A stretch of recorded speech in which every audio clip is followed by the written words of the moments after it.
Hola a todos, bienvenidos a este video, donde exploraremos uno de los sistemas más fascinantes del cuerpo humano, el cerebro. Hoy no solo hablaremos de cómo funciona, sino que lo haremos desde una perspectiva de pensamiento sistémico, es decir, viéndolo como una red interconectada de partes que trabajan juntas. En este video vamos a abordar temas como la plasticidad cerebral, el sistema límbico, los lóbulos cerebrales, los procesos cognitivos y las inteligencias múltiples. Además, daré ejemplos prácticos para que puedas aplicar este conocimiento en tu vida diaria y bueno, y el resto de cosas. Así que quédate hasta el final.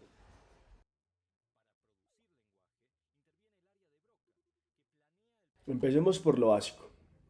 El cerebro es un sistema increíblemente complejo.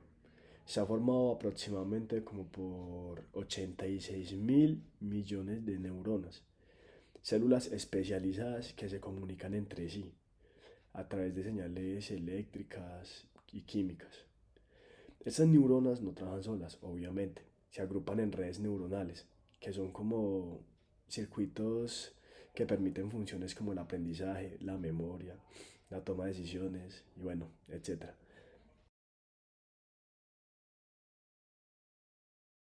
Pero lo más fascinante es que el cerebro no es estático, tiene la capacidad de cambiar y adaptarse.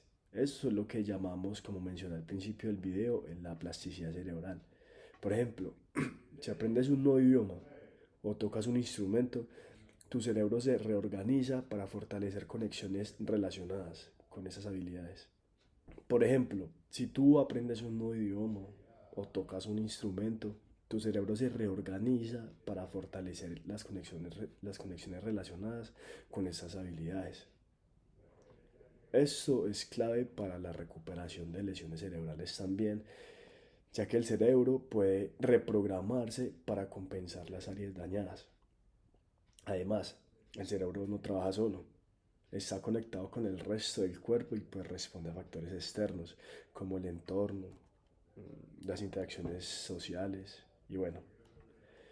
Por ejemplo, si vives en un entorno estresante, tu cerebro puede activar respuestas como la liberación del cortisol, que es la hormona del estrés. Y bueno, eso nos lleva a pensar en el cerebro como un sistema dentro de sistemas más grandes, como la sociedad o el medio ambiente. Ahora hablemos de las emociones. ¿Alguna vez te has preguntado por qué sientes miedo, alegría o tristeza? Todo esto está controlado por una parte del cerebro, que es llamada el sistema límbico. Ese sistema incluye estructuras claves como la amígdala, que es la que procesa las emociones básicas como el miedo o la alegría. Por ejemplo, si tú ves una serpiente, la amígdala se activa en una respuesta de miedo y pues se va a proteger. El hipocampo es la esencial para la memoria. Ese es el que te permite recordar eventos pasados, como tu último cumpleaños y ese tipo de cosas. Y el hipotálamo, que es el que regula funciones como el apetito, la sed y la temperatura corporal. También es la que controla la liberación de hormonas, como las del estrés, como mencioné anteriormente. Y bueno, el sistema límbico no trabaja solo o aislado. Cuando sientes miedo, la amígdala activa una respuesta en tu cuerpo para acelerar el corazón o para prepararte para actuar. Eso muestra cómo las emociones del cuerpo están profundamente conectadas. Además, el sistema límbico interactúa como la corteza prefrontal, que es la que nos ayuda a regular nuestras emociones y pues tomar decisiones racionales. Bueno, vamos a hablar de los lóbulos cerebrales y pues la función que tiene cada uno de ellos. Uy. El cerebro también se divide en cuatro áreas principales, obvio, cada una con funciones específicas. Hablemos primero del lóbulo frontal, que es como, por decirlo así, el director ejecutivo del cerebro. Aquí es donde se toman decisiones, se planifica, se controla el comportamiento. También está el área de Broca, que nos permite hablar y comunicarnos. El lóbulo parietal procesa la información sensorial, como el tacto, la temperatura y la percepción espacial. Si cierras los ojos y tocas un objeto, el lóbulo parietal te va a ayudar a identificar su forma y textura. Ahorita hablemos del lóbulo temporal. Es la clave de la audición y la memoria prácticamente. Aquí es donde se encuentra el hipocampo, que es la que nos permite recordar los eventos pasados. Y está el lóbulo occipital, que es el encargado de la visión. Cuando ves un paisaje, esta área procesa todos los colores, las formas, el movimiento. Por ejemplo, cuando ves un rostro, el lóbulo occipital procesa la imagen, el temporal reconoce a la persona y el frontal te ayuda a decidir cómo reaccionar. Ahorita les quiero hablar de los procesos cognitivos, la percepción, el análisis y el razonamiento. Ahora hablemos de cómo nosotros procesamos información. Todo, hay que tener en cuenta que todo empieza por la percepción. ¿Y qué es la percepción? La percepción es cómo interpretamos lo que vemos, oímos o sentimos. Si tú ves una manzana, tu cerebro la reconoce como una fruta y asocia y la asocia como y el ya.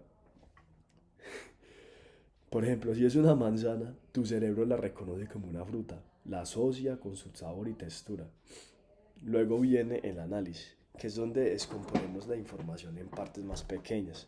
Por ejemplo, si ves un problema matemático, lo divides en pasos para resolverlo.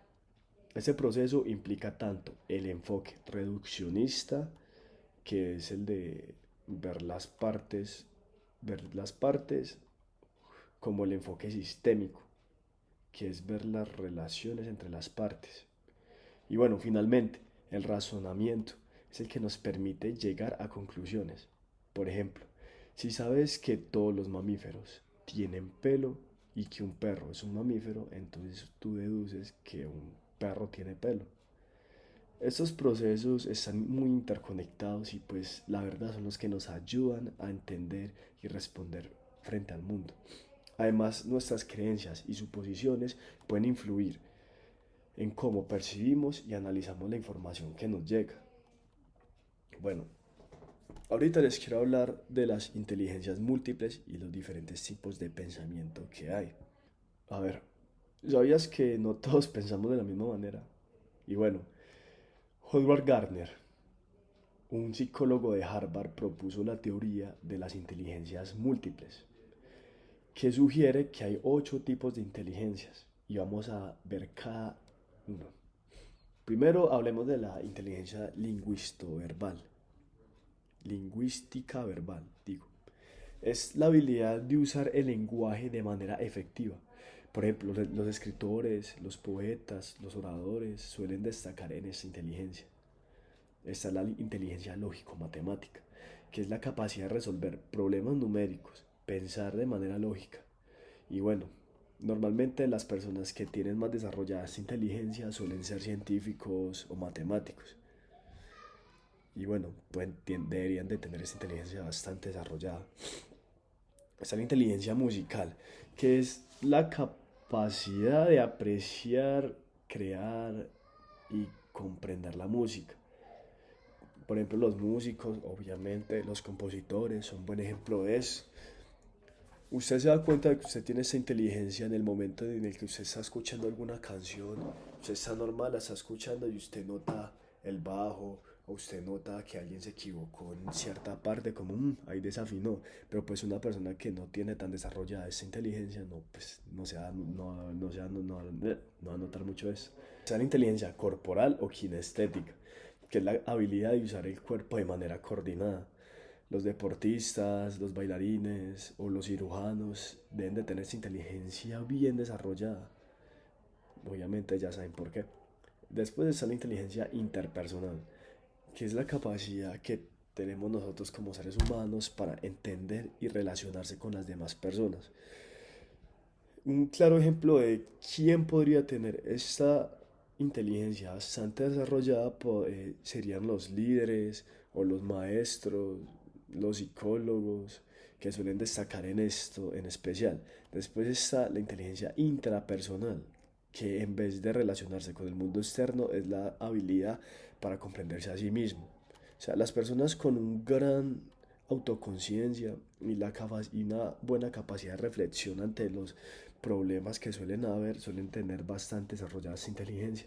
Y por último está la inteligencia naturalista, que es la capacidad para reconocer y comprender el mundo natural.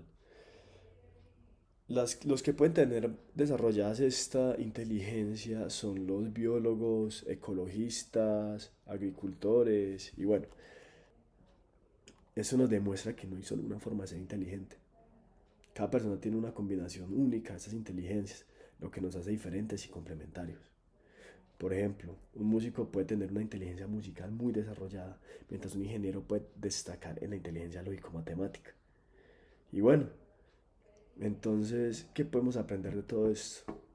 Primero, el cerebro es un sistema increíblemente complejo y pues muy adaptable. Segundo, nuestras combinaciones, nuestras emociones, nuestros pensamientos, nuestras acciones están profundamente conectadas. Y tercero, todos tenemos formas únicas de pensar y aprender. Es como dijo Albert Einstein, si juzgas a un pez por la capacidad de trepar un árbol, va a pensar toda la vida de que es un imbécil. Y bueno, ¿cómo puedes aplicar esto en tu vida? Si quieres mejorar tu memoria, puedes aprovechar la plasticidad cerebral aprendiendo algo nuevo cada día. Si quieres aprender a gestionar tus emociones, puedes practicar técnicas de meditación para fortalecer tu sistema límbico.